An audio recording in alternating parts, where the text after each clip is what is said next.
Here we are back at it again. Another night, another video. And today, this video was inspired by a talk that I had with a few family members a couple years back, and we got to talking, discussing amongst us men, and it posed a very important question. And the question was, what is success to you? What does success mean? Right? What does success look like? And as I got to thinking about it, my response was very haste, but at the same time, it was very, very well thought out, right? Now, here's the thing: success is objective. But wait, is that your opinion? Is success objective? That's the question that we're asking, right? A lot of people have a lot of different definitions of success. Success can be seen in a lot of different ways. Success can come in all shapes, sizes, genders, colors, ethnicities, races, whatever you want to call it, nationalities. Success, I think we have to take a deeper dive into, right? So, without further ado, let's get straight into the topic, right? So, success is objective. That's the question that we're talking about. But let's unpack it a little bit, right? As usual, I have a few different talking points on this, right? So, number one, let's talk about the external view of objective success. Objectively, success is often measured by standards that can be seen or quantified, which is things like wealth or income, career achievements, education, fame or influence, or social status, right? These are the metrics society uses because they are visible and comparable, but they don't necessarily reflect personal fulfillment or happiness. And that's the thing about it.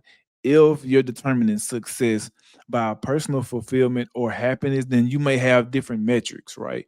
You may have different measurements of which you contribute success to. So that's the thing about it.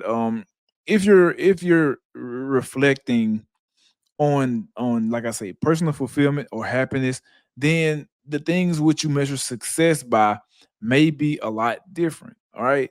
Point number two is subjective success, where we have a interview. For most people, subjective success is defined by personal meaning. For one person, success may mean owning a business. For another, it might mean raising a family or living peacefully in nature. And for someone else, it might simply mean feeling free, healthy, or just being content with what you have, right? So subjective success asks, am I living in alignment with my values and what truly fulfills me? I think to most people that should be the ultimate question. Not saying that it's the right or the wrong thing to ask, but I'm saying that should always be a question when you're looking at success subjectively. Now, with subjective and objective success, we have to have a balance between the two, right? We have to have a healthy balance. I believe within everything in life you have to have a healthy balance. So the healthiest version of success often blends both. For instance, we have objective markers, which could be goals, progress, tangible results. Or with the subjective fulfillment, we have joy, purpose, peace, self-respect. But without the second part, even people who have everything, they could feel empty. And a lot of times I think with celebrities or with people that we just highly admire, that are way up in the socioeconomic status or way up in the social status, that's often what we see transpires later in life, right? They feel empty even though they have all the materials, even though they have the fame, even though they have all the things that we may be striving towards to have. A lot of times we could see people coming out and they're still empty, right? Subjectively. Now, the biggest point I want to make is that success is not universal. It's personal. It's not what others see. It's what feels right to you, and that's my biggest thing. So for me, I think when you set out and you pursue something, and you have goals, and you have things that you want to accomplish, if you accomplish those, if you set out to do something and you do just that, I think you are successful because that's what you had for yourself. That's what I believe. Now, it's a flip side of that, right? Where we have to look at things on a competitive scale. So, what I have now is a few reflective questions, that relate to success that will help you uncover your personal definition of success beyond society's version, right? So, the first one I have is it has to do with values and fulfillment. So, check this out. What activities or experiences make you feel most alive or at peace, right? Or when have I truly felt proud of myself and why? Okay. Or which values, which could be freedom, family, creativity, integrity, growth, which of those matter most to you? That is one way that you can reflect on if you're successful or not, right? The second list of reflection questions I have to deal with impact and meaning. So, what kind of impact do I want to have on others or the world? This is a question I often ask myself. If no one could see or judge my life, what would I still choose to do? That's another big one. Like if money was no object, if I could just wake up every day and be happy doing this, what would it be? And am I doing that currently? Right? Whose lives do I most admire? And what does that reveal about my version of success?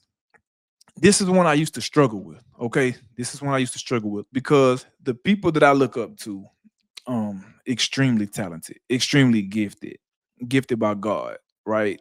It's not I believe that it's not something that majority of people can work up to. I feel like it's something that you have to be born with, right? So when I look up to people whose lives I admire and I compare that to my own self, I had to kind of get away from the comparison because I'm like, it's very hard for me to live up to that because I wasn't born with those gifts. I just wasn't. And as hard as I've worked, I've grown a great deal, but still I look at it and I say like no matter how hard I work, I can never be this just because I wasn't born like that, right? It's stuff that's out of my control. But as far as growth and development of the inner me, yes, for sure, for sure. But I don't necessarily compare that to what my version of success for myself looks like or I consider is currently. I just kind of like continue to look at the people that I admire and say, okay, I want to be like that. I'll continue striving towards that, right? Not necessarily that version, but my own version, if that makes sense. All right. Now, the next set of questions I have to do with balance and well being, which are how do I want to feel on the average day, right? Emotionally, physically, mentally, spiritually, right? How do I want to feel on the average day? Or what would enough look like for me in terms of money, time, and achievement?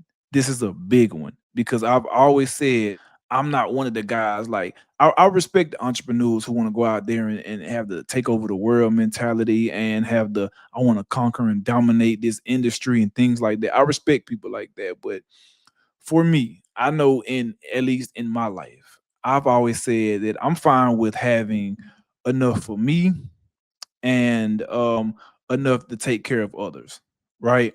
Whatever that may be. And I'm not gonna lie, at a certain amount of income, that does happen, but on the lower end, it does not. So that's my thing. And that's why I continuously work so hard because I do want to have enough money or enough time, enough freedom to take care of me, my family, and others. Right. Now, outside of that, yes, if it comes, it comes. But I'm not one of those get rich or die trying people. I'm just not. Like, I'm not one of those guys. I'm not one of those guys who's gonna sacrifice 18 hours out of every day of my life in order to have money, to have millions and billions of dollars. I don't care about it that much. Like you know what I'm saying? I feel like any idiot can get money. Having money or making a lot of money doesn't really like tell who you are as a person. It don't really like nothing about you stands out just because you have a lot of money. To me, right? You could be a like I'm not gonna go into it, but I'm just gonna be honest. Like I'm not impressed by people with money. Like the people that I see physically, the people that I hear speak, I'm not always the most impressed with because they have money. There's more to it, right? There's more things that I value and that I respect in a person besides just an income or a social status. And I think it transpires, it goes far beyond an income level. What am I willing to let go of to make space for what truly matters? And I've been doing this lately. Like I say, once you start looking at leadership in a different way, and you start understanding more about time and time management, then you start looking for things to cut out of your life instead of things to add in. You start to look at, how can I condense more things down to make myself more efficient or make things run smooth or make me more happier. That's what I look at. And the last set of questions I have deals with vision and direction. If everything were possible, what would my ideal life look like in 5 to 10 years? Or what one small change could I make today to move closer to that life? These are things that I'm implementing every day as far as my vision and direction. I always say it, the reverse engineering, right? The 5 to 10 years, heck, the 10 to 15 years, or shoot, the 15 to 20 years. What does my ideal life look like? And what steps am I making today that'll get me closer to that life? And that's how I have to wake up thinking, and that's the mentality I have to have every day when I'm pursuing things or when I'm carrying out daily tasks, right? So here's another one, and this is going to be the last question. Success to me is living a life where blank happens, or this happens, or my morning schedule looks like this, or my daily schedule looks like this. That should, you should fill in that blank as honest as possible, right? With no overthinking, but that single response should be your personal definition. My ideal life, where success is to me, where I'm living a life where this is happening or it looks like this. And that's all I want to leave you guys with. Again, we could talk about it on different levels, we can discuss it on different levels, but ultimately, is success objective? It is not. There's multiple definitions of success. There's multiple looks that success has. It's not fixed. It's not a one shoe fits all. And you can never really determine who's going to be successful at what and when and why. You just can't. So, yeah, no, success is not objective. If you're asking my opinion, I don't believe so. But again, that's just me and my limited experience. Now, I would love to hear what you guys think about success. I would love to hear your comments, or see them down in the comments below. Just let me know what you think, man. Is success objective to you? Or what are some measures of success that you have? What are some reverse engineering tactics that you are using to achieve the life that you want to live, in your older days when you're slowing down and you're not in the hustles and bustles of life, right? Again, let me know, drop it down in the comments, and I'm gonna get back to y'all on another video. I have nothing more for y'all. I'm out. Pop it off.